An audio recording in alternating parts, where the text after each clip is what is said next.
ভাজা গরুর মাংসের রেসিপি। আসসালামু আলাইকুম। এই জায়গায় কিছু গরুর মাংসের আগে প্রেশার কুকারে রাই আপনার এগুলার একটু নরম করে নিলাম। নেওয়ার পরে পানিগুলারে জারাই তেলের মধ্যে এগুলারে ভালো করে ভাজি নিলাম লাল লাল করে। ভাজা হয়ে গেলে কিনে জায়গার মধ্যে কিছু পেঁয়াজ কুচি দিয়ে পেঁয়াজটারে অনেকক্ষণ আগে একটু ভাজতাম। পেঁয়াজের একটা সুন্দর গ্রান আইনের জন্য এগুলারে ভাজি নিয়ে এরপরে এই জায়গার মধ্যে এগুলা ভাজা হয়ে গেলে এর মধ্যে দিয়ে দিলাম রসুন বাটা, প্রায় আমরা 1.5 চামচের মতো রসুন বাটা দিলাম। এরপরে আদা বাটা দিলাম, আদা বাটা প্রায় 2 চামচের মতোই দিলাম। দেওয়ার পরে এগুলারে আবার ভালো করে ভাজলাম, এই তেলের উপরে ভাজলাম। এখানে কিছু লং আর আপনার কালা গোলমরিচ আর দারচিনি বাটা দিলাম। দেওয়ার পরে জায়গার মধ্যে কিছু কাঠবাদাম আর কাজু বাদাম আর আপনার এই চীনা বাদাম, 3টা বাদাম বাটা দিয়ে দিলাম। দেওয়ার পরে এগুলারে আবার ভাজি নিই,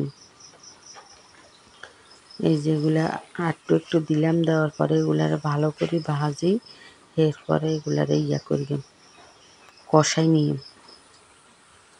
ভাজা ভাজা করে। এই জায়গার মধ্যে দিয়ে দিলাম কিছু আমরা জিরার গুঁড়া, এরপরে দিলাম কিছু ধনিয়ার গুঁড়া আর দিলাম কিছু আপনার গরম মশলার গুঁড়া, বিরিয়ানির মশলা সহ আছে এই জায়গার মধ্যে। সব মশলাগুলা ঘরে করা মশলাগুলা দিয়ে দিলাম। দেওয়ার পরে যে আমরা বাদাম বাটাটা দিয়েছি, ওই যে মাংসের যে পানি আসিল প্রেশার কুকারে এখান একটু পানি দিই এর লাগে দিয়ে দিলাম।